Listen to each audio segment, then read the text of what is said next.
আসসালামু আলাইকুম রাহমাতুল্লাহ বারাকাতুহু। সবাই কেমন আছেন?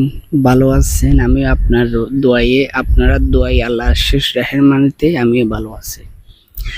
আমি আপনারা কিছু কথা বলি।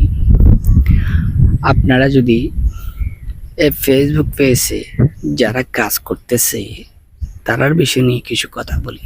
ভাই ভাই বলবাল কিছু কথা এ ভিডিও এমন কষ্ট করেন বলবাল কিছু কথা মুখে তুলবেন না, ঠিক আছে? আপনার যদি ভালোবাসার প্রতীকে ভিডিও বানান সে ক্যাটাগরিতে ভিডিও বানাতে থাকেন। আপনারা যদি ফানি ভিডিও বানান সে ফানি ভিডিও বানাতে থাকেন। আপনারা যদি ফেসবুক পেজে গাইডলাইন সম্পর্কে বানাতে চান আপনারা সেই সম্পর্কে বানাতে থাকেন। আপনারা যদি হাসো ভিডিও বানাইয়া গাইডলাইনটা নষ্ট করে ফেললে আপনার জন্য অনেকটা ক্ষতি হতে পারে। সেজন্য বলতেছিলাম আপনারা এই কাজটা করবেন না, প্লিজ।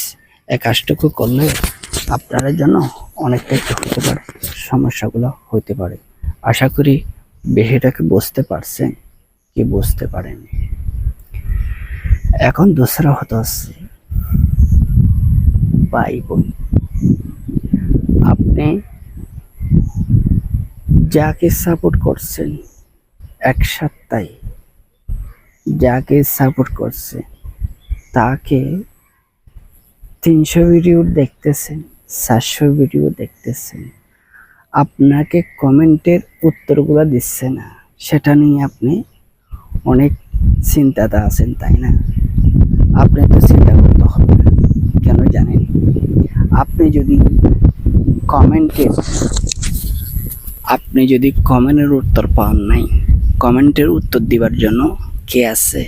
ফেসবুক টিম বসে আছে।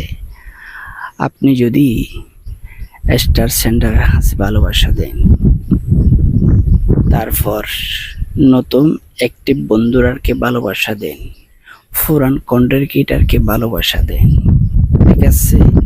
আপনারা সাথে সাথে কমেন্টের উত্তর দেবে তারা, ঠিক আছে? আপনারা যারা কমেন্টের উত্তর দেয় তারা সে কমেন্টের উত্তরটা কোথায় যায়? আপনার পেজে আসে নাকি ফেসবুক টিমের অফিসে চলে যায়? আগত তো ফেসবুক টিমের অফিসে চলে যায় সে উত্তরটি। সে ফেসবুক টিমের অফিসে প্রত্যেকটা আপনি যতটুকু কমেন্ট করছেন, কাকে কোন ক্যাটাগরিতে কমেন্ট করছেন সেটা ফেসবুক টিম